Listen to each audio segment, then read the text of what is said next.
अस्सलाम वालेकुम। ये हमारा ट्यूटोरियल नंबर 3 है। इसमें हम 5.3 के कुछ क्वेश्चंस देख लेते हैं किस तरह सॉल्व करेंगे। तो सबसे पहले मैं क्वेश्चन नंबर 3 करवा रहा हूँ। क्वेश्चन नंबर 3 में पहले सवाल समझ लेते हैं। सवाल में बोला क्या गया है। कह रहे हैं जी ऑफ एक्स आपके पास एक फंक्शन के बराबर दिया हुआ है, और एफ जो है फंक्शन, और एफ का जो ग्राफ है नीचे दिया हुआ है। ठीक है, मतलब बेसिकली हमें पता है कि first fundamental theorem of calculus से हम ये कह सकते हैं कि जी ऑफ एक्स इस फंक्शन के बराबर है, और इस चीज़ का हमें आपका ग्राफ दिया हुआ है। ठीक है, तो हमने करना क्या है। हमने सबसे पहला काम तो ये करना है कि पार्ट ए में अगर हम देखें, evaluate G of zero, ji of one, G of two, G of three, G of six, ये चीज़ आपने निकालनी है। ठीक है, किस तरह निकालेंगे, क्या करेंगे। तो जी ऑफ ज़ीरो का मतलब है, अगर मैं इसको यहाँ पे लिखूँ कि हमारे पास जी ऑफ एक्स क्या दिया हुआ है, integral x zero F of T D T, ये आपके पास सवाल दिया हुआ है। और पहले पार्ट में सबसे पहले आपने निकालना है g of zero. Ji of zero का मतलब ये हुआ, इस पर्टिकुलर इक्वेशन में जहाँ पे एक्स है वहाँ पे ज़ीरो पुट कर देंगे। तो क्या बन जाएगा आपके पास, इंटीग्रल ऐसे आ जाएगा, एक्स की जगह ज़ीरो, यहाँ भी zero, F of T D T. तो अगर हम देखें अपर लिमिट लोअर लिमिट दोनों ज़ीरो हैं, तो यहाँ आंसर आपको पता है ज़ीरो आ जाता है। इसको डायरेक्ट ऐसे ही कर दिया हमने। फिर जी ऑफ वन ले लेते हैं। तो जी ऑफ वन का मतलब क्या है कि आपने जो है ज़ीरो से वन तक जाना है इस पर्टिकुलर फंक्शन में, क्योंकि एक्स की जगह वन आ गया। और एफ ऑफ टी, अच्छा फंक्शन दिया हुआ नहीं है तो फंक्शन की वैल्यू आपको इस पर्टिकुलर ग्राफ से निकालनी होगी।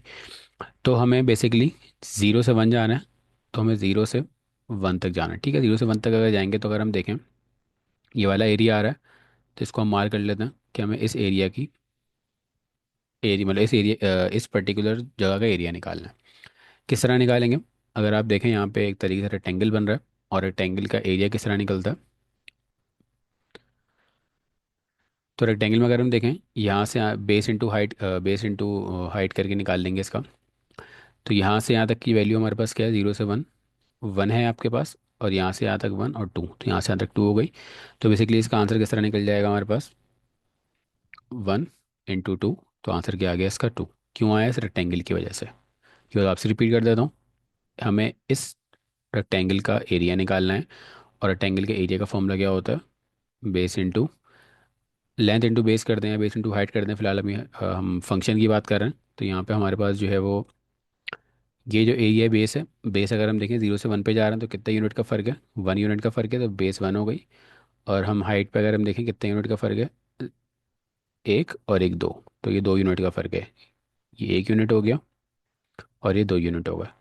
तो आप देखें, तो इसको मल्टीप्लाई कर देंगे टू से, तो हमारे पास एरिया आ जाएगा निकल के टू। तो आई होप ये बात समझ आ गई होगी। आगे हमारे पास जी ऑफ टू निकालना। ये जी ऑफ ज़ीरो वन आ गया, जी ऑफ ज़ीरो आ गया, जी ऑफ टू निकालना है। तो सेम काम करेंगे, ज़ीरो से टू पे जाना है हमने, F of T D T. तो ज़ीरो से फिर टू पे जाएंगे, तो ज़ीरो से टू पे हमें बेसिकली हमें यहाँ से लेके यहाँ तक जाना है।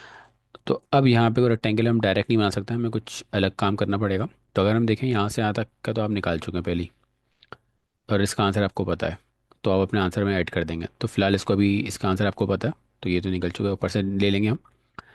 यहाँ पे अगर हम देखें, एक एरिया ये निकल के आ रहा है, ये भी सम सॉर्ट ऑफ एक रेक्टेंगल बन रहा है, और ये ऊपर वाला एक सम सॉर्ट ऑफ ट्राइंगल बन रहा है। तो अगर हम ऐसे कर लेंगे, इसको हम ए वन बोल देते हैं, इसको हम ए टू बोल देते हैं, और इसको हम ए थ्री बोल देते हैं। जब इन तीनों को ऐड कर लेंगे तो टोटल इसका एरिया निकल के आ जाएगा। तो मैं यहाँ लिख देता हूँ आसानी के लिए कि हम इसको ब्रेक डाउन कर रहे हैं, ए वन प्लस ए टू प्लस ए थ्री। ठीक है, हमने ए वन ए प्लस ए टू प्लस ए थ्री कर दिया। ए वन में अगर हम देखें कौन सा एरिया रेक्टेंगल है, वो ऊपर आप निकाल चुके हैं, तो मैं डायरेक्ट ए वन की अगर टू लिख रहा हूँ। ए टू क्या है हमारे पास, ए टू ये है, ये भी एक रेक्टेंगल बन रहा है, और इसका बीट डिस्टेंस कितना है, यहाँ से लेके यहाँ तक वन यूनिट है। और हाइट से कितनी है, वही टू यूनिट, तो यहाँ पे भी टू आ जाएगा। प्लस रेक्टेंगल, रेक्टेंगल का एरिया हमारे पास क्या होता है, सॉरी ट्राइंगल, ट्राइंगल का एरिया होता है one upon two base into height. तो बेस इसकी ये है, हाइट इसकी ये है, तो अगर हम बेस देखें, बेस बेसिकली वो वन यूनिट ही है, तो फॉर्मूले का two one upon two, base one आ गई। और हाइट कितनी है यहाँ से लेके यहाँ तक, तो एक और दो, हाइट हमारे पास दो यूनिट है, तो यहाँ पे क्या आ जाएगा, मल्टीप्लाई में टू आ जाएगा। ठीक, तो हमारे पास क्या रिजल्ट आएगा इसका, अगर हम निकालें 2 + 2, 2 से 2 कैंसिल, +1, तो टोटल रिजल्ट क्या आ गया हमारे पास, g(2) का 5। ठीक है, तो इस तरीके से हमने जो है इस एरिया को स्प्लिट कर दिया और आराम शेप जो बन रही तो उस हिसाब से हमने एरियाज निकाल दिए। अच्छा, आगे क्या है हमारे पास, g(2) तक हो गया। g(3), तो g(3) में क्या करेंगे, g(3) का मतलब है हमें 0 से 3 तक लेके जाना है, f(t)dt। तो हम बार बार a1 a2 a3 करें, तो इसको मैं g(2) लिख देता हूँ, क्योंकि g(2) 0 से 2 तक था, और फिर 2 से 3 के लिए हम अलग स्प्लिट कर, g(2) मुझे पता है क्या है, वो मैं 5 यहाँ लिख देता हूँ, ऊपर निकाला है हमने। और 2 से 3 तक जाना है, 2 से अगर 3 तक देखें तो ये पॉइंट 2 है, मुझे यहाँ से यहाँ तक जाना है। तो क्या शेप बन रही है अगर हम देखें, तो एक सम सॉर्ट ऑफ ट्राइंगल ही बन रहा है ये ट्राइंगल ही बन रहा है। ट्राइंगल की बेस कितनी है, बेस 1 यूनिट है, और हाइट कितनी है, 1 2 3 और 4। तो हाइट कितनी आ गई इसकी, 4 आ गई। तो हम यहाँ पे लिख लेते हैं कि यहाँ से जो क्या निकलेगा, 1/2, बेस कितनी है 1 और हाइट कितनी है हमारे पास 4। तो यहाँ से अगर हम कैलकुलेट करें, 5 + 2 1 = 2 तो यहाँ 5 + 2, तो g(3) हमारे पास क्या आ गया, 7 आ गया। ठीक है, g(3) भी निकाल लिया। उसके बाद हम g(6) निकाल लेते हैं। तो g(6) के लिए क्या बनेगा हमारे पास, 0 से 6 पे जाना, f(t)dt। 3 तक निकाल चुका तो उसको मैं ब्रेक करता हूँ, g(3), और फिर 3 से 6 पे f(t)dt। तो 3 से 6 पे देख लेते हैं। तो मुझे बेसिकली अब इस पर्टिकुलर पॉइंट से इधर तक जाना है, सॉरी यहाँ तक जाना है, क्योंकि ये 6 है ना, तो इस पर्टिकुलर पॉइंट तक जाना है। तो यहाँ से यहाँ तक अगर मैं देखूँ, ट्राइंगल बन रहा है। उसके बाद अगर हम देखें तो एक ट्राइंगल यहाँ भी बन रहा है, सॉरी ये वाला नहीं बनेगा, सॉरी। हाँ, तो ये आपका एक ट्राइंगल बन गया। ठीक है, उसके बाद अगर हम देखें,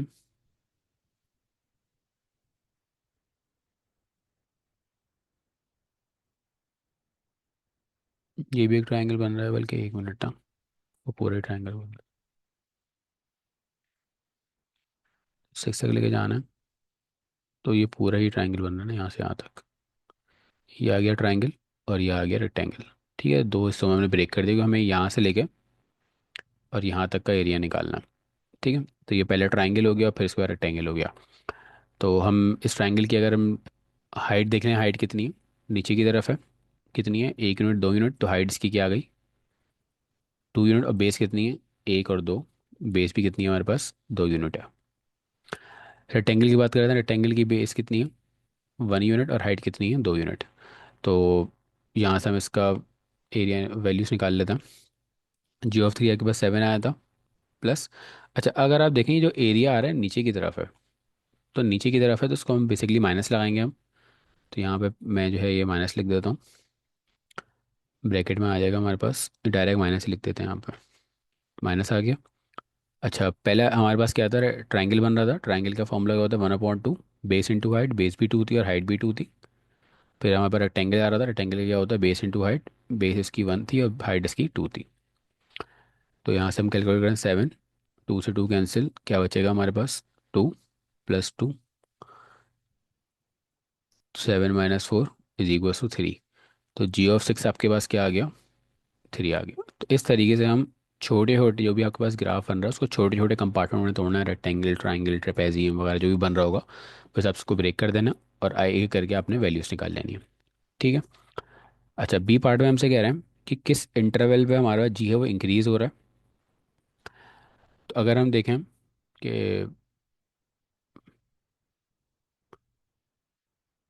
हम 0 से लेके 3 तक में हमारे पास जो इंटरवल था, बेसिकली जो है ये इंक्रीज हो रहा था, यहाँ से लेके यहाँ तक में, ये फंक्शन ऊपर वाला ये इंक्रीज हो रहा है, और उसके बाद ऐसा ऐसा डिक्रीज हो रहा है। तो इंटरवल क्या हो जाएगा इसका, इंटरवल की बात करिए तो 0, 3 आपका इंटरवल हो जाएगा, इस पर आपका फंक्शन जो है ऊपर की तरफ जा रहा है। ठीक है, मतलब ऊपर ऊपर की तरफ है, इंक्रीज हो रहा है। नेक्स्ट कह रहे हैं कि where does g have maximum value. Where does g have maximum value, g की वैल्यू मैक्सिमम कहाँ पर है। तो अगर हम देखें जी की क्या क्या वैल्यूज़ हैं। अच्छा, बेसिकली ये ग्राफ है जी का, ये ग्राफ जो है जी का, ये फंक्शनल ग्राफ था, इसका ग्राफ था, और एक इसके बराबर है जी। तो बेसिकली इस ग्राफ को हम जी का ग्राफ भी बोल सकते हैं। तो हमसे क्या कहा जा रहा है कि जी की वैल्यू मैक्सिमम किस पॉइंट पर है। तो इसमें अगर हम देखें, ज़ीरो पे ये पॉइंट है, वन पे ये है, टू पे ये है, थ्री पे ये है, फोर पे ये है, सॉरी फोर पे ये है, फाइव पे ये है, और सिक्स पे ये है। ठीक है, और आगे के सेवन पे ये है।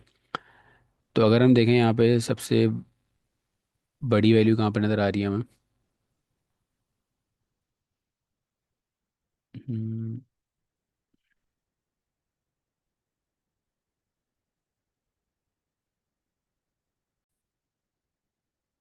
हमने जी की काफ़ी वन जी की वैल्यू ज़ीरो पे निकाली। यहाँ पे हमने जो है फिर वन पे निकाली,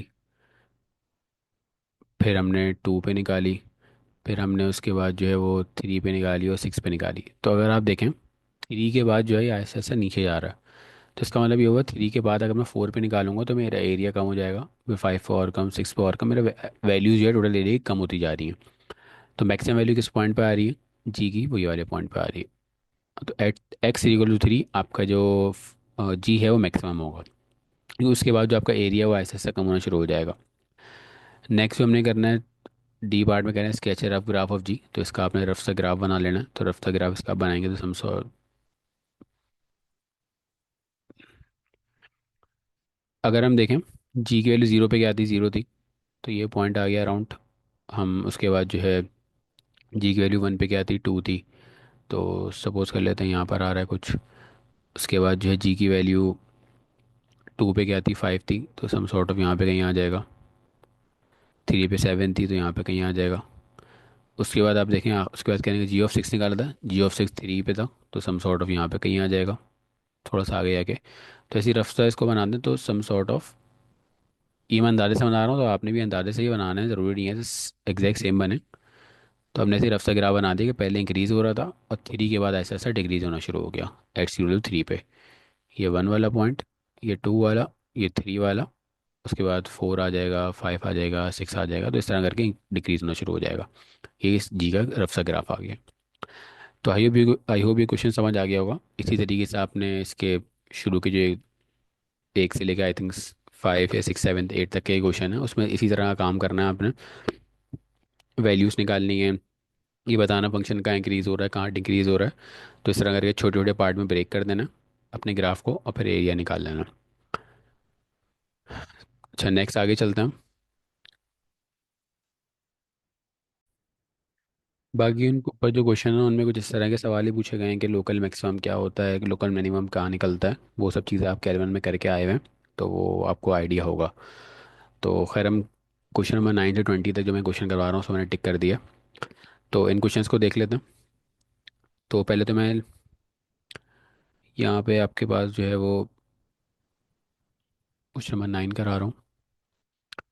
जी of x is equal to square root of x zero t plus t cube d t. ठीक है, ये आपके पास आपका सवाल हो गया।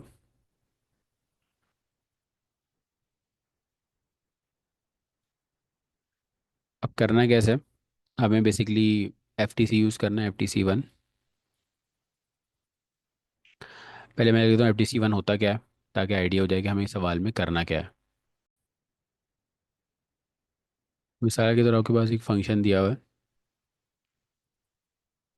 उसकी अपर लिमिट एक्स है। तो ये फंक्शन दिया हुआ है, आपको इस तरह की वैल्यू दी हुई है और आपसे कहा जा रहा है जी डैश ऑफ एक्स निकालना। तो जी डैश ऑफ एक्स कैसे निकलेगा, बेसिकली जो फंक्शन है इसमें एक्स पुट कर देंगे। ठीक है, लेकिन शर्त क्या है, शर्त इसमें यह है कि आपने जो वैल्यूज पुट करनी है इधर, उसकी अपर लिमिट जो सवाल आपको दिया हुआ है उसमें जो अपर लिमिट है वो एक्स होनी चाहिए। ठीक है, तो अगर हम देखें शुरू के जो सवाल है उनमें एक्स, मतलब जो भी जो जिस वेरिएबल के अराउंड वो काम कर रहे हैं हमने वही होना चाहिए। नाइन में एक्स दिया हुआ है तो एक्स के हिसाब से होनी चाहिए। ट्वेल्व में यू दिया हुआ है तो यू होनी चाहिए। 11 में डब्ल्यू दिया, डब्ल्यू होनी चाहिए। अगर कुछ और है तो क्या काम करेंगे वो अभी आगे के क्वेश्चन से बताता हूँ, पहले हम क्वेश्चन नंबर 9 देख लेते हैं। तो हमने बेसिकली ये यूज़ करना है। तो अगर हम देखें, हमारा ये सवाल है, और इस सवाल के अंदर जो अपर लिमिट है वो वही दी हुई है, अपर लिमिट 0 ही दी हुई है। तो आपने करना क्या है, जी डैश ऑफ एक्स निकालना है। तो जी डैश ऑफ एक्स के बराबर एफ ऑफ एक्स के, अगर ये कंडीशन सेटिस्फाई हो रही है कि अपर लिमिट, फंक्शन कुछ भी हो उससे परवाह नहीं है, फंक्शन कुछ भी हो हमें कोई लेना देना नहीं है फिलहाल, हमें बस ये देखना लोअर लिमिट कुछ भी हो, अपर लिमिट देखना, अपर लिमिट क्या, अपर लिमिट अगर एक्स है और वेरिएबल भी यहाँ पे एक्स है, तो आपने सिर्फ अपने फंक्शन में, कि जो आपका फंक्शन है एफ ऑफ टी वाला, इसमें आपने एक्सपोर्ट कर देना है। तो आपका आंसर क्या हो जाएगा इसका, एक्स प्लस एक्स क्यूब। ठीक है, आपने अपना FTC1 यूज़ करा और आपने बता दिया कि जी डी, आपने बेसिकली ये निकालना था, जी डैश ऑफ एक्स ही निकालना था आपने, जो डेरिवेटिव बोला, find the derivative of the functions. तो आपने सिर्फ ये करा, अगर आपकी अपर लिमिट एक्स थी, अपर लिमिट एक्स थी, तो आपने अपने फंक्शन में जो भी आपका वेरिएबल है उसकी जगह आपने एक्सपोर्ट कर देना। ठीक है, उसके बाद हम क्वेश्चन 12 देख लेते हैं।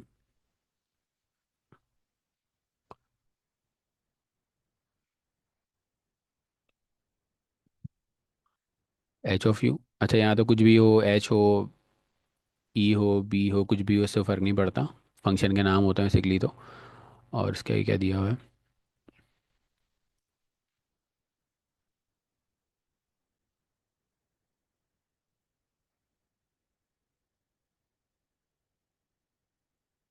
ये सवाल है आपका। ठीक है, आपने ये अटैम्प्ट करना है। अब अगर हम देखें यहाँ पे, वेरिएबल यहाँ पे क्या दिया हुआ है, यू दिया हुआ है, और यहाँ भी वेरिएबल क्या है, यू है। तो अब अगर दोनों वेरिएबल सेम है, या अपर लिमिट और जो अंदर वेरिएबल है वो सेम है, तो आपने डायरेक्ट अप्लाई कर देना है। तो क्या है हमारे पास फॉर्मूला, एच ऑफ यू निकालना है आपने, जो भी आपके पास ये फंक्शन है वो एडिस आ जाएगा, और इस फंक्शन में डायरेक्ट आपने वैल्यूज पुट कर देनी है। तो ये क्या हो गया, आपका रिजल्ट आ गया, इसमें और कुछ नहीं करना। क्लियर यहाँ तक बात।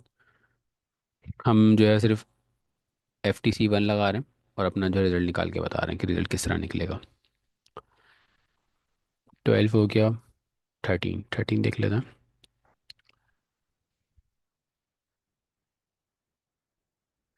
अच्छा, 13 में क्या है हमारे पास, अगर आप सवाल देखें, आपके पास जो लोअर लिमिट है वो नीचे है, मतलब एक्स जो है नीचे है और ज़ीरो जो है ऊपर है।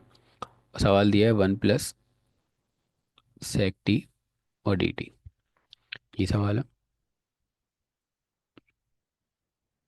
13 यही है। अब आपने एक थ्योरम पढ़ा था, या एक फॉर्मूला पढ़ा था, कि अगर हमारे पास इस तरह की कंडीशन हो कि आपके पास जो है वो ऐसे लिखा हुआ है, कोई भी लिमिट लगी हुई है नीचे, और यहाँ पे और ये भी कोई भी फंक्शन है, तो आप चाह रहे हैं इस लिमिट को चेंज करना, आप चाह रहे हैं अपर लिमिट ऊपर आ जाए, लोअर लिमिट नीचे आ जाए, तो आप एक माइनस लगाते थे और उसके बाद लिमिट चेंज हो जाती थी, और ये आंसर, मतलब आपने सिर्फ लिमिट चेंज, अगर आप करेंगे, आप ऊपर लिमिट को लोअर लिमिट बना रहे हैं, लोअर लिमिट को अपर लिमिट बना रहे हैं, तो आपने एक माइनस लगाना पड़ेगा। तो अभी हमने FTC1 में जो थ्योरम, जो सवाल हमने करे उसमें हमने देखा कि जो एक्स है वो ऊपर होना चाहिए, ये बेसिकली एक्स जो है आपके पास ऊपर होना चाहिए। एफ ऑफ एक्स का नाम क्या है फंक्शन का, एफ ऑफ एक्स, फंक्शन का नाम एफ ऑफ एक्स है, तो एक्स जो है ऊपर होना चाहिए लेकिन नीचे है। तो हम क्या करेंगे, अपने सवाल को थोड़ा सा चेंज क्या करेंगे, उसकी लिमिट चेंज कर देते हैं। तो जैसे ही मैं लिमिट को चेंज करूंगा, मैं एक्स को ऊपर लेकर आया, जीरो नीचे लेकर लेकर आया, तो मुझे यहाँ माइनस लगाना पड़ेगा। और 1 plus sec T D T, ये एलरेज आ जाएगा। ठीक है, आपने इस फंक्शन का डेरिवेटिव निकालना है, तो किस तरह निकालेंगे, वही काम, आपने लिखा F dash of x, minus ऊपर है, हाँ वही ऊपर है, वो एक्स ऊपर है लिमिट में, अपर लिमिट में। ठीक है, तो आपके पास जो आपका सवाल है उसमें वेरिएबल की जगह एक्स आ जाएगा, और ये क्या हो गया, आपका रिजल्ट हो गया। तो आई होप यहाँ तक बात क्लियर हो रही होगी, इस इन सवालों में कोई जो है वो मुश्किल नहीं होगी। उसके बाद हम 16 पे आ जाते हैं।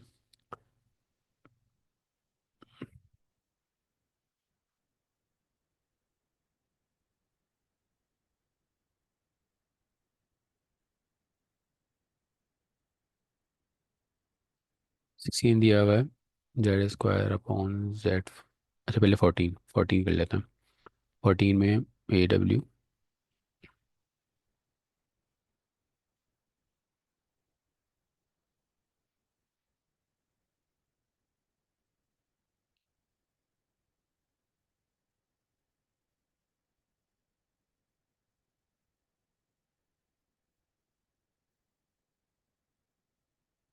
ये क्वेश्चन आपके पास, ए डब्ल्यू is equal to integral omega से -1 पे जा रहा है इक्वी over t plus t square d T, ये सवाल है। तो अगर हम देखें यहाँ भी हमें लिमिट चेंज करनी पड़ेगी, तो लिमिट किस तरह चेंज कर सकते हैं हम। हमारा फंक्शन क्या बन जाएगा, माइनस, और ये लिमिट चेंज होगी तो -1 नीचे आ गया और ओमेगा डब्ल्यू ऊपर चला गया, और A T plus t square d t. ठीक है, ये आपका हो गया। उसके बाद करना क्या है, उसके बाद एक स्टेप और करना है। अपर लिमिट ओमेगा ही है, वो डब्ल्यू ही है, तो आपका काम हो गया। तो आपने बस ए डैश डब्ल्यू आपके पास क्या हो जाएगा, जो भी आपका फंक्शन है उसमें क्या आ जाएगा, डब्ल्यू आ जाएगा। सॉरी, एक मिनट। ठीक है, आपने डब्ल्यू लिखना है, तो यहाँ पे डब्ल्यू प्लस डब्ल्यू स्क्वायर, ये क्या हो गया आपका, रिजल्ट हो गया। ठीक है, तो आई होप ये बात क्लियर। बेसिकली हम निकाल कर रहे हैं, डेरिवेटिव ही निकालना है। नेक्स्ट हमने कौन सा करना है, 14 कर लिया, 16 करना है। तो 16 दे, 16 कैसे करेंगे।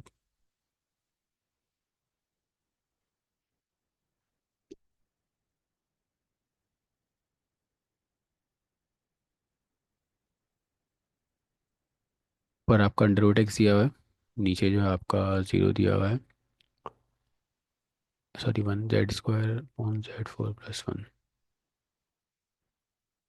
z² अपॉन z4 + 1, और डी जेड, यहाँ पे 1 है आपका। ठीक है, तो ये आपका क्वेश्चन है, और ये बराबर किसके है आपका, एच ऑफ एक्स के बराबर है। तो ये आ गया आपका एच ऑफ एक्स। ठीक है, तो अब किस तरह टाइम करना है। अब मसला ये है कि अभी हम जितने सवाल करते आ रहे थे, या तो हमें जो लिमिट थी, अपर लिमिट में एक्स नीचे दिया जाता था, ऊपर दिया जाता था। अगर नीचे होता तो हम उसको लिमिट जो है माइनस करके उसका रिजल्ट निकाल, यहाँ माइनस आएगा सॉरी, माइनस कर लिमिट चेंज करते थे, और बाहर माइनस आ जाता था कि हम अपर लिमिट एक्स होती थी डायरेक्ट हम निकाल लेते थे। लेकिन अगर हम इस सवाल में देखें, हमारे पास जो अपर लिमिट है वो एक्स नहीं है बल्कि स्क्वायर रूट ऑफ एक्स है। तो अगर हमारे पास इस तरह की कंडीशन आ जाए कि अपर लिमिट सिर्फ एक्स ना हो, एक्स मतलब जो वेरिएबल यहाँ दिया हुआ है वो ना हो, अगर वो वेरिएबल यहाँ जो दिया है वो नहीं हो बल्कि उसके ऊपर कोई पावर या कोई नंबर मल्टीप्लाई हो रहा है, या कोई अलग चीज़ दी हुई है, या कोई साइन इनवर्स वगैरह कुछ इस तरह का समथिंग आ रहा है, तो आपने क्या काम करना होगा, आपने इस पर्टिकुलर वैल्यू सी लेट करना होगा। तो हम क्या करेंगे, ऊपर जो भी चीज़ दी हुई है उसको हम लिखेंगे लेट डब्ल्यू बराबर है स्क्वायर रूट ऑफ एक्स के। आपने इसको इसके बराबर कर लिया स्क्वायर रूट ऑफ एक्स के। उसके बाद इसका डेरिवेटिव लेंगे, तो D you upon D X निकालना होगा आपको। तो D you upon D x क्या हो जाएगा आपके पास, 1/2, और जो इसका डी निकालेंगे तो 1/2 अंडर रूट एक्स आ जाएगा। ठीक है, तो D you upon D x आपके पास क्या आ गया, 1/√2x। अब बेसिकली हमें यहाँ फॉर्मूला लिख दो, हम कर क्या रहे हैं। फॉर्मूला हमारे पास ये है, हम एच का डेरिवेटिव निकालना है, तो हम एच ऑफ एक्स का डेरिवेटिव निकालना है, तो बेसिकली हम D h upon D X निकालना है। लेकिन एक्स जो है ये जो वेरिएबल है कुछ और चीज़ पे डिपेंड कर रहा है, तो हम चेन रूल लगाएंगे। चेन रूल क्या होता है कि अगर हम देखें हमने यू सपोज किए, तो बेसिकली हम एच को यू के हिसाब से डेरिवेट करेंगे। तो हमारा फॉर्मूला क्या बन जाएगा, d h upon D u, और d you upon D x. Basically हमने चेन रूल लगाया, हमने इसको डी यू ऊपर आ गया और डी यू नीचे आ गया। तो एच ऑफ एक्स का फॉर्मूला, ये फॉर्मूला कब लगेगा, जब आपके पास अपर लिमिट कुछ और हो। एच ऑफ एक्स या कुछ भी आ सकता है, बेसिकली हमने ये देखना है कि अपर लिमिट अगर कुछ और है तो आपने ही चेन रूल वाला फॉर्मूला अप्लाई करना है। तो हमने D you upon D X निकालना था, हमने एक ऊपर जो अपर लिमिट थी ये वाली, इसको हमने यू के बराबर किया और d you upon D x निकाल लिया। अब किसकी बारी है, d h upon D u. D h upon D u निकाल लेते हैं। तो d h upon D u कैसे निकलेगा हमारे पास, आपके पास जो पहले तो हम देख लेना आपका सवाल क्या बन जाएगा। ये बन जाएगा एच ऑफ यू, ऊपर के आ गया आपके पास यू, नीचे 1, और Z square upon z4 + 1 D Z, ये एलरेडी रहेगा। अब हमने इसका डेरिवेटिव निकालना है, तो क्या आ जाएगा हमारे पास, यू के हिसाब से हम बेसिकली जो है वो D h upon D you निकालना। तब अपर लिमिट यू आ गई, तो आपके पास जो फंक्शन है वहाँ पे क्या आ जाएगा, यू आ जाएगा, u² अपॉन u4 + 1, ये आ गया आपके पास d h upon D u. और ये आपका सवाल था, ये आपका फॉर्मूला था। क्या फॉर्मूला था कि आपने डी इसका डेरिवेटिव निकालना था, basically h dash of x निकालना था, किसके बराबर था, d h upon D u. D h upon u d u आपके पास ये आ गया, u square upon u four plus one, और d you upon D x आपके पास क्या, one upon two under root x. अच्छा एक काम ही कर लेते हैं, इसमें जो हमने लेट किया था ना एच यू की वैल्यू, वो हम यहाँ पुट कर देते हैं। तो यू की क्या आ जाएगा, अंडर रूट एक्स का square upon under root x की power four plus one, one upon two under root x, ये आ गया। तो अगर हम देखें यहाँ पे, एक अंडर रूट एक्स नीचे है, दो ऊपर है, तो एक से एक कैंसिल हो जाएगा, तो ऊपर क्या बचेगा, अंडर रूट एक्स, नीचे क्या आ गया, under root, sorry under root X नहीं आएगा, पावर जब कैंसिल होगी तो हमारे पास क्या बचेगा नीचे, आपका अल्लाह वाला करे, एक्स स्क्वायर बचेगा और प्लस वन, और मल्टीप्लाई में टू लिखा हुआ है, इसको यहाँ लिख देते हैं। तो आपके पास ये क्या आ गया, एच डैश ऑफ एक्स आ गया। तो बेसिकली हमने करा क्या, अगर तो अपर लिमिट एक्स के अलावा कुछ और है तो उसको यू के बराबर करना है, और अपने फंक्शन में उस पर्टिकुलर अपर लिमिट की जगह यू पुट कर देना। और फिर सवाल जो है आपने यू के हिसाब से सॉल्व कर लेना, तो आपका जो भी वेरिएबल यहाँ पे गिवन होगा उधर क्या आ जाएगा, यू आ जाएगा। और जब यहाँ पे यू आ गया और आखिर में यू आ गया, और उसके बाद आपने क्या निकालना है, इस फॉर्मूले के अकॉर्डिंग आपने जो है d h upon D u और फिर d you upon D x, तो d h upon D u आप उस फॉर्मूले के अकॉर्डिंग निकाल लेंगे, और d you upon D x आपने लेट करके निकाल चुके हैं, उन दोनों को मल्टीप्लाई कर देंगे, और यू की जो आपने लेट किया था, जैसे हमने यहाँ पे अंडर रूट एक्स किया था, इसको हम वापसी रिप्लेस कर देंगे अपने यू के साथ, तो हमारा रिजल्ट आ जाएगा।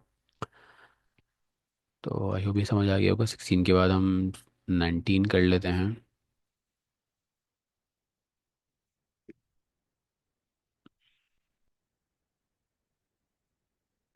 अच्छा 19 हमारे पास क्या है,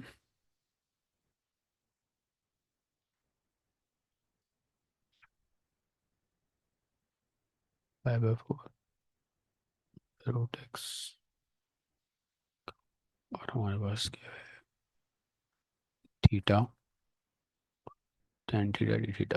ये आपका सवाल है, ठीक है। और ये बराबर किसके है, वाई के, ये आ गया वाई। अच्छा अब क्या करना पड़ेगा, ये आई थिंक इसी तरह का सवाल है, इसमें कोई खास चेंज नहीं है। हम्म, किस तरह कर सकते हैं, वही काम करना पड़ेगा आपको।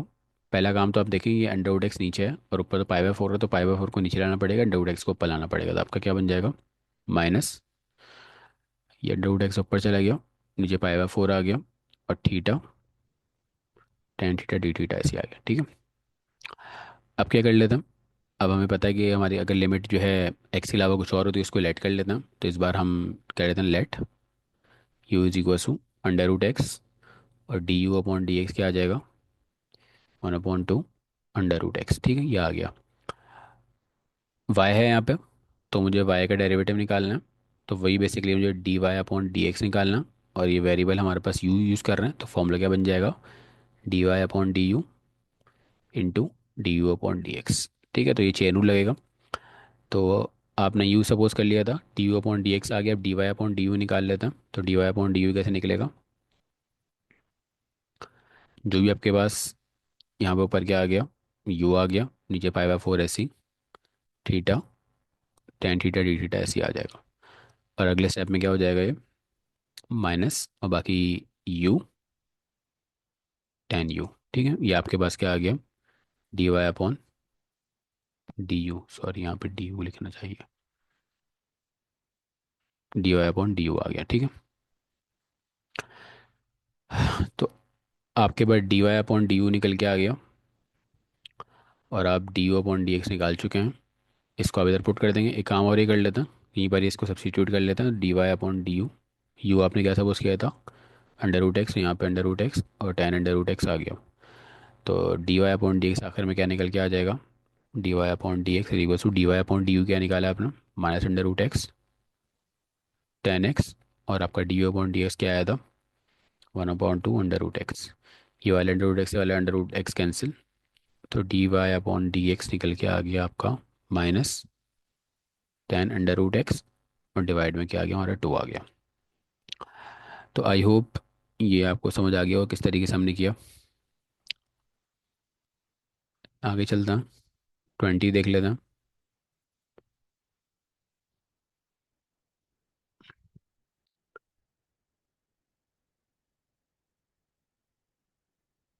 20 में अगर हम देखें क्या दिया हुआ है हमें, Y is equals to 4 1/x और 1 + 1/t dt। ये सवाल दिया हुआ है। पहला काम तो ये करना है कि इसको ऊपर ले आते हैं। तो वाई किसके बराबर हो जाएगा, -1/x ऊपर, 4 नीचे, 1 + 1/t dt। ठीक है। अब x के अलावा कुछ और है, मतलब 1/x है, तो क्या कर लेंगे, वही लेट कर लेंगे। तो हमने लिखा let u is equal to 1/x। तो du/dx निकालेंगे तो क्या आएगा हमारे पास, ये आ जाएगा -1/x²। ठीक है। तो वही वाला फॉर्मूला जो पीछे लगाया था हमने, क्या हमें बेसिकली निकालना क्या, dy/dx निकालना है। तो क्या करेंगे हम, dy/du du/dx निकालेंगे। du/dx हमारे पास निकल के आ चुका है। dy/du निकाल लेते हैं। तो dy/du किसके बराबर आ जाएगा, बेसिकली पहले y क्या बनेगा, पहले y देख लेते हैं। y क्या बन जाएगा हमारा, इंटीग्रल ऊपर ये आ जाएगा हमारे, ये माइनस आ गया, यहाँ पे u आ जाएगा, 4 एडिट इज अपनी जगह पे, 1 + 1/t dt। तो जब आप इसका जो है वो dy/du निकालेंगे तो क्या बन जाएगा ये, माइनस ऐसी, और 1 + 1/u आ जाएगा। ठीक है। बस सीखिएगा, आपका u चेंज हो गया। फिर क्या करना है आपने, u आपने क्या सपोज किया था वो पुट कर देंगे, 1 + 1/1/x। तो बेसिकली बन क्या जाएगा ये x डिवाइड के में ऊपर आ जाएगा, तो 1 + x, ये आपके क्या बन गया, dy/du की वैल्यू आपके पास ये आ गई। क्या आएगा ये, dy/du,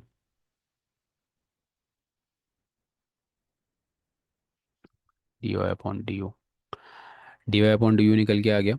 अब हम जो है वो आखिरी काम ही कर लेते हैं, अपनी वैल्यूज पुट कर देते हैं। तो आखिर में क्या आ जाएगा, dy/dx बराबर है dy/du। तो आपके पास ये क्या है, -1 + x, और du/dx 1/x² आया था माइनस का। तो माइनस माइनस प्लस हो गया, ये वाला माइनस कैंसिल। तो 1/x² शुरू में लिख देते हैं, और आगे 1 + x आ गया। ये आपका आ गया dy/dx, ये जिसको हम y डैश भी बोल सकते हैं। तो ये हमारे पास 20 तक क्वेश्चन हमने देख लिए हैं कुछ।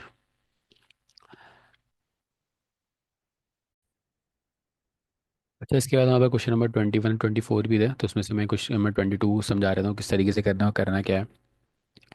कह रहे हैं use part 2 of fundamental theorem of calculus, और पार्ट 2 आपके पास यही था कि आपके पास जो है अगर लिमिट ये दी हुई है, तो ये हो जाएगा f(b - f) के बराबर। ठीक है। तो आपने ये वाला थ्योरम यूज़ करना है, फंडामेंटल थ्योरम ऑफ कैलकुलस 2 का जो थ्योरम है, part 2 of fundamental theorem of calculus. और उसके बाद कह रहे हैं इलुस्ट्रेट विद ए स्केच, तो इलुस्ट्रेट भी करके बता देना कि क्या उसका निकलेगा। तो अगर हम देखें, हमें जो लिमिट दी हुई है 0 से 4 दी हुई है, तो ये 0 से 4 वाले एरिया में ये हमारे पास ये बन रहा है। अगर आप देखें यहाँ पे ये जो एरिया बन रहा है, ये वाला ये पूरा एरिया है। ठीक है। तो आपने इसका जो है वो एरिया निकालना। अब यहाँ पे हम एरिया उस तरीके से निकाल ले जो हम रेमानसम वगैरह करे, तो उस तरीके से नहीं निकाल ले रेक्टेंगल्स बना के, बल्कि हम फंडामेंटल थ्योरम ऑफ कैलकुलस 2 इस्तेमाल करेंगे। तो क्या फंक्शन दिया हुआ है हमें, हमें फंक्शन दिया हुआ है 4 0 x² - 4x dx। बहुत बेसिक सी इंटीग्रेशन है। तो अगर हम इंटीग्रेशन हम करें तो ये हो जाएगा हमारे पास इंटीग्रल x² dx, और ये कांस्टेंट बाहर, कोफिशिएंट बाहर, और यहाँ पे x dx। तो यहाँ से अगर इंटीग्रेशन करेंगे आएगी हमारे पास x³ / 3, लिमिट अप्लाई हो जाएगी -4 x² / 2, और ये 4 0। तो यहाँ से अगर हम इसको कैलकुलेट करने की कोशिश करें, तो हमें अपर लिमिट माइनस लोअर लिमिट, वही बेसिकली क्या करना है हमने, f(b) - f(a) करना है। तो हमें यहाँ पे f(b) हमारे पास क्या है, 4 का³ / 3 -0 का³ / 3। बीच वाला माइनस ब्रैकेट लगा लेते हैं। उसके बाद क्या आ गया, 4 को बाहर ही लिख देते हैं, और फोर का square upon two minus zero का स्क्वायर अपॉन टू। फोर का क्यूब हमारे पास क्या आ जाएगा, 64/3। ये टर्म तो ज़ीरो हो जाएगी, माइनस फोर का स्क्वायर क्या आ जाएगा 16, और डिवाइड में टू आ गया, ये कैंसिल होगी, बाकी टर्म तो ज़ीरो हो जाएगी, तो 8 आ गया ऊपर। तो 64/3 माइनस ये हो जाएगा हमारे पास 32। और जब इसको हम सिंप्लीफाई करेंगे तो रिजल्ट क्या आएगा मेरे पास, -32/3। ठीक है। तो अब एक बात ये देखें हम कि आपको पता है कि अगर हम ये नीचे वाला एरिया फाइंड कर रहे होते हैं, अगर वो एक्सिस के नीचे होता है वो माइनस में ही आता है। ये जो एरिया नीचे वाला एरिया, तो जो नेट एरिया होगा इसका जो एरिया निकलेगा हमारे पास बेसिकली ये माइनस में ही निकलेगा क्योंकि एक्सिस के नीचे है। और आपने यहाँ पे भी देख लिया कि जो एरिया निकल रहा है वो माइनस में ही निकल रहा है। तो आई होप ये बात समझ आ गई होगी, वेरीफाई भी हो गया फंडामेंटल थ्योरम ऑफ कैलकुलस से, और रिजल्ट निकल के भी आ गया। इस तरीके से सिंपल इंटीग्रेशन करिए आपने। अच्छा, इसके बाद जो है मैं कुछ क्वेश्चन और करवा रहा हूँ। इसमें बेसिक सिंपल इंटीग्रेशन है, बस आइडिया दे रहा हूँ किस तरह करना है जल्दी जल्दी, क्योंकि ये बेसिक इंटीग्रेशन तो आप लोग को आती होगी। तो पहले क्वेश्चन नंबर 33 कर लेता हूँ। पाई/2 से ज़ीरो के लिए इंटीग्रेट करना है। कॉस थीटा डी थीटा हो गया। अब कॉस थीटा की जो इंटीग्रल निकलता है वो निकलता है आपके पास साइन थीटा। कॉस थीटा का डेरिवेटिव होता है माइनस साइन थीटा, और इंटीग्रल होता है साइन थीटा, और लिमिट दी हुई है 0 से पाई/2। कर देते हैं। साइन ज़ीरो माइनस साइन पाई/2। साइन ज़ीरो बेसिकली ज़ीरो होता है, ये -1, तो रिजल्ट क्या आ गया आपके पास, माइनस का 1 आ गया। ठीक है। 33 के बाद हम 35 देख लेते हैं। 35 में तो कुछ है नहीं वैसे। u+2 multiply by u+3 D you. तो बेसिकली हमारे पास इसको पहले मल्टीप्लाई करके सिंप्लीफाई कर लेता हूँ। तो ये हो जाएगा हमारे पास u² plus 3u plus 2u plus 6 D. तो इंटीग्रेशन अप्लाई करेंगे तो क्या हो जाएगा हमारे पास, u3/3, 3 बार u² अपॉन 2 प्लस 2 बाहर, इनको मुझे ऐड कर लेना चाहिए था, चलो खैर, u² अपॉन 2 प्लस 6u। और आपके पास लिमिट वही है, 10, 10 और 10। ठीक है। तो यहाँ पे अगर हम देखें ये क्या हो जाएगा हमारे पास, 1⁻³ बाकी ज़ीरो आ जाएगा, ज़ीरो लिमिट अप्लाई करूँगा तो, प्लस 3/2। यहाँ पे क्या आ जाएगा हमारे पास, 1 का स्क्वायर, ज़ीरो अप्लाई करेंगे तो ज़ीरो ही आ जाएगा, प्लस 2/2। और यहाँ पे क्या आ जाएगा आपके पास जो है वो 1 का स्क्वायर 1, बाकी ज़ीरो आ जाएगा, प्लस 6 × 1, बाकी ज़ीरो आ जाएगा। तो 1/3 प्लस 3/2, ये 2 से 2 कैंसिल कर देता हूँ, प्लस का 1 और प्लस का 6। तो यहाँ से जो रिज़ल्ट आएगा इसका, जो टोटल रिज़ल्ट आ रहा है वो आ रहा है,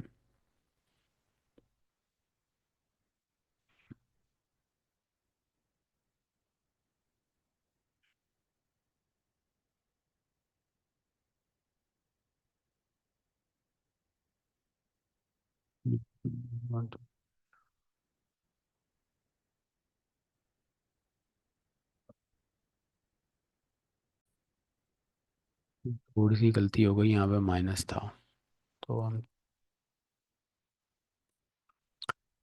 यहाँ फंक्शन है माइनस, मैंने गलती से प्लस लिख दिया।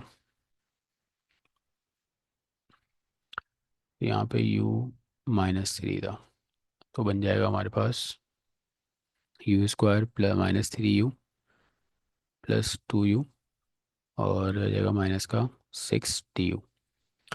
तो इंटीग्रल 10 u² -3 हो जाएगा -u -6 du। ठीक है। तो यहाँ तक बात क्लियर हो गई होगी। हम इंटीग्रेशन अप्लाई कर देते हैं। तो u³ upon 3, 10 -u² upon 2, 10 -6u 10। तो यहाँ से जाएगा वो 1/3, ज़ीरो अप्लाई करूँगा ज़ीरो हो जाएगा, माइनस 1 स्क्वायर अपॉन 2, ज़ीरो हो जाएगा, -6 × 1, बाकी ज़ीरो हो जाएगा। ठीक है। तो यहाँ से जब इसका रिजल्ट निकालेंगे तो 1/3 -1/2 और माइनस का 6। तो यहाँ से रिजल्ट आ रहा है इसका -37/6। तो आई होप ये समझ आ गया वो सवाल। आगे देख लेते हैं। 33 के बाद 35 हो गया। 40 देख लेता हूँ। तो 40 में अगर हम देखें, सवाल दिया हुआ 5 हमें इंटीग्रेशन करनी है। और फंक्शन क्या दिया हुआ है, t² प्लस साइन टी। अब इसका तो आंसर डायरेक्ट हमें कैसे पता लग सकता है, अगर हम देखें upper limit lower limit same है, एग्जैक्ट सेम है, तो हमें पता है इसका आंसर क्या होगा, जीरो होगा। तो हमें इसको सॉल्व करने की ज़रूरत नहीं, क्योंकि हमें पता है upper limit lower limit same है, तो डायरेक्ट हम लिख सकते हैं कि भाई अगर upper limit lower limit same होती है तो आंसर क्या आ जाता है, जीरो आ जाता है। तो 40 भी हो गया। 40 के बाद 42। अच्छा, ये सवाल कराने का मकसद सिर्फ ये है कि आपको एक रिवीजन हो जाए कि आप इंटीग्रेशन कैसे करते हैं, क्योंकि ये तो बेसिक बिल्कुल बेसिक बेसिक इंटीग्रेशन है, ये आप सबको आनी चाहिए। y³ minus 2y² minus 5 upon y²dy। अब ये इंटीग्रेशन है, पहला काम तो ये करते हैं y² ना सबके नीचे सबसे डिवाइड करा देते हैं। तो ये 3 1 तो ऐसे ही आ जाएगा। ये y³ upon y² 2y² upon y² minus Y upon y² और dy बाहर आ गया। ठीक है, ये कैंसिल, ये पूरा कैंसिल और ये कैंसिल, तो क्या बन जाएगा हमारे पास 3 1, लिमिट आ गई, ऊपर आ गया y -2 माइनस वाई के 1/y और dy। ठीक है, ये आपके पास यहाँ तक वैल्यूज आ गई। और उसके बाद इसकी इंटीग्रेशन कर लें अगर हम, तो इंटीग्रेशन क्या आएगी, आपके पास जो है y² अपॉन 2, लिमिट आ गई -2y 3 1, लिमिट आ गई। और बाकी देखें माइनस में, तो ये हमारे पास क्या हो जाएगी, डिवाइड में तो ये हो जाएगा ln y। ठीक है, एक ये होता है कि हमारे पास अगर इस तरह का 1/x dx निकालें, तो ये ln x आता है। अगर नीचे x है और ऊपर 1 लिखा हुआ है, तो यहाँ पे हमारे पास 1/y आता है, इसकी इंटीग्रेशन करी तो ln y हो जाता है, इसका ये फॉर्मूला है। ठीक है। अच्छा, तो उसके बाद हमारे पास ln y हो गया, और उसकी लिमिट भी क्या आ गई हमारे पास, 3 और 1। तो लिमिट अप्लाई कर देते हैं। 3 का स्क्वायर अपॉन 2 माइनस 1 का स्क्वायर अपॉन 2, 2 इंटू 3, और 3 पुट करिए, 1 पुट कर देंगे, -ln 3 -ln 1। ठीक है, तो ये हमारे पास जो है वो वैल्यूज आ गई। सिंप्लीफाई कर लेते हैं, ये आ जाएगा 9/2 -1/2। 3 - 1 हमारे पास 2 बचेगा, और -ln 3, और जो ln 1 जो होता है हमारे पास क्या होता है, वो ज़ीरो होता है। तो ये जाएगा हमारे पास प्लस का 0। तो यहाँ से अगर हम देख लें, 9/2 -1/2, और ये हो जाएगा हमारे पास माइनस का 4 -ln 3। 9/2 -1/2 क्या हो जाएगा, 8/2 -4 -ln 3। 8/2 क्या होता है, 4 होता है, तो ये दोनों कैंसिल हो गए, तो रिजल्ट आ गया हमारे पास माइनस का ln 3। 42 भी हो गया। उसके बाद जो है वो 45 भी सेम है, 45 नहीं करा रहा है, एग्जैक्ट तरीके से होगा। 47 देख लेता हूँ। ठीक है। अच्छा, 47 में हमारे पास क्या करें, 1 से लेके हमने इंटीग्रेशन करनी है, और हमारे पास क्या दिया हुआ है, x⁻e प्लस e⁻x dx। दिखने में थोड़ा हो सकता है खतरनाक क्वेश्चन लगा रहा है, बहुत सिंपल सा है। Integral 10 x⁻e dx, integral 10 e⁻x dx। तो हमें पता है फॉर्मूला होता है हमारे पास इंटीग्रेशन का, कि अगर x⁻n है, तो इस पे इंटीग्रेशन अप्लाई करेंगे तो क्या हो जाएगा, x⁻n+1 डिवाइड बाई n+1। तो बेसिकली यहाँ पे अभी पावर ई दी हुई है, तो वही सेम काम करेंगे, x⁻e+1 डिवाइड बाय e+1, और लिमिट आ गई 1 0। सेम काम यहाँ भी करेंगे, e⁻x की इंटीग्रेशन e⁻x ही होती है, और लिमिट आ गई 1 0। तो यहाँ पुट कर देते हैं, x की जगह 1 आ जाएगा, तो 1 e⁻1+1 divide by sorry divide में e+1। और सेम काम हम भी करेंगे, 0 की power e+1 divide by e+1 plus e⁻1 minus e⁻0। वही अपर लिमिट माइनस लोअर लिमिट, अपर लिमिट माइनस लोअर लिमिट। तो ई और 1 की और कुछ भी हो 1 ही रहता है, तो 1/e e+1 हो गया हमारे पास। और यहाँ पे हमारे पास क्या हो जाएगा, ज़ीरो हो जाएगा। ई की पावर वन जो है हमारे पास, ई की पावर वन, ई की पावर वन ही रहेगी। और यहाँ पे क्या आ जाएगा हमारे पास, वन आ जाएगा। ठीक है। तो यहाँ से जो रिजल्ट निकल के आ रहा है वो यही आ रहा है कि ये क्या आ गया, आपका आंसर आ गया। चाहे तो उसको और सिंप्लीफाई कर सकते हैं, वरना ये भी काफ़ी है।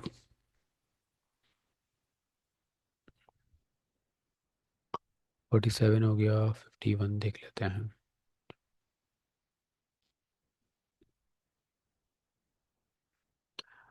51 में हमारे पास कह रहे हैं,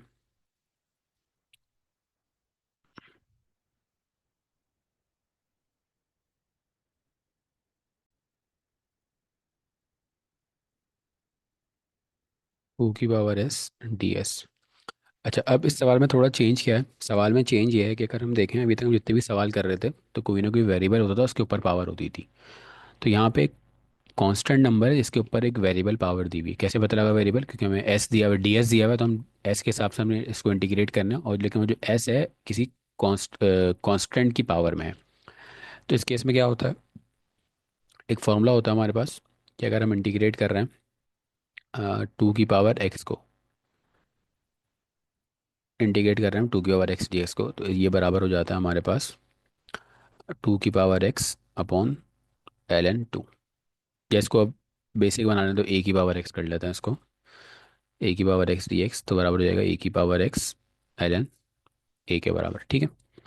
तो हमें यहाँ पे ये वाला सेम फॉर्मूला लगाएंगे कि यहाँ पे अगर हम देखें ए की जगह टू है और एक्स की जगह एस है, तो क्या बन जाएगा ये हमारे पास, टू की पावर एस ऊपर एस ही, और डिवाइड में क्या आ गया हमारे पास, एल एन टू। और लिमिट फोर जीरो ऐसी आ गई। तो अब टू की पावर एस, सॉरी, एस की जगह हम पुट कर देते हैं फोर, वन, अच्छा, one upon L N two ना, इसको बाहर निकाल देता हूँ क्योंकि ये तो नंबर है।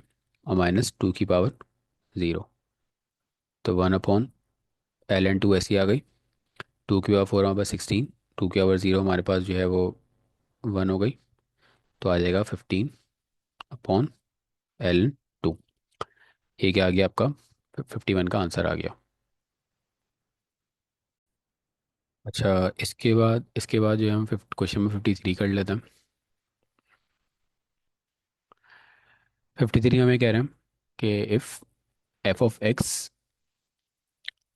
बल्कि आपको जो है, एक मिनट, 53 में कह रहे हैं कि आपने इंटीग्रेट करना है ज़ीरो से लेके पाए तक एफ ऑफ एक्स को।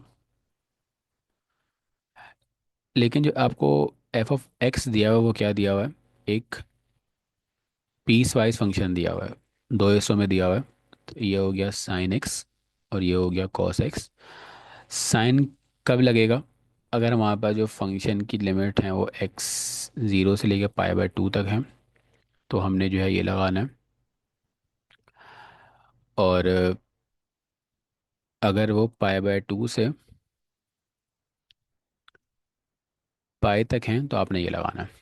तो किस तरीके से करेंगे इस सवाल को, तो हमें तो लिमिट जीरो से पाई तक दी हुई है और हमें यहाँ पे पीस वाइज फंक्शन दिया है कि अगर जीरो से पाई बाय टू तक हो तो ये लगाओ, और साइन एक्स लगाओ, और पाई बाय टू से पाई तक हो तो कॉस एक्स लगाओ। किस तरह करेंगे, तो हमें इसको ब्रेक करना पड़ेगा। तो हम इसको कैसे ब्रेक कर देंगे, F of x D x को हम ब्रेक कर देंगे दो हिस्सों में। कितने हिस्सों में, दो में, ज़ीरो से लेके पाई बाय टू तक, और फिर पाई बाय टू से पाई तक। तो हमने अपने फंक्शन को दो हिस्सों में ब्रेक कर दिया। जैसे हमें फंक्शन ही पीस वाइज दिया हुआ था, हमने अपने इंटीग्रल को भी दो हिस्सों में ब्रेक कर दिया। ज़ीरो से पाई बाय टू तक क्या फंक्शन यूज़ करना, साइन एक्स यूज़ करना है। तो ज़ीरो से पाई बाय टू, और यहाँ पे आ गया हमारे पास sine x D x.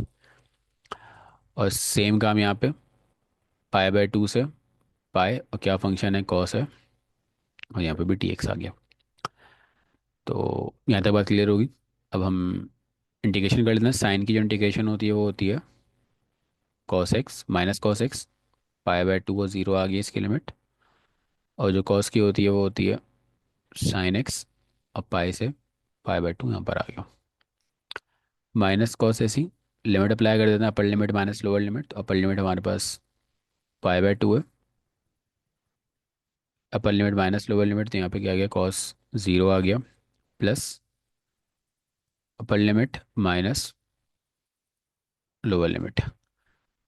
Cos Y by two zero होता है, ये वन होता है। साइन पाई जो है हमारे पास वो ज़ीरो होता है और ये वन होता है।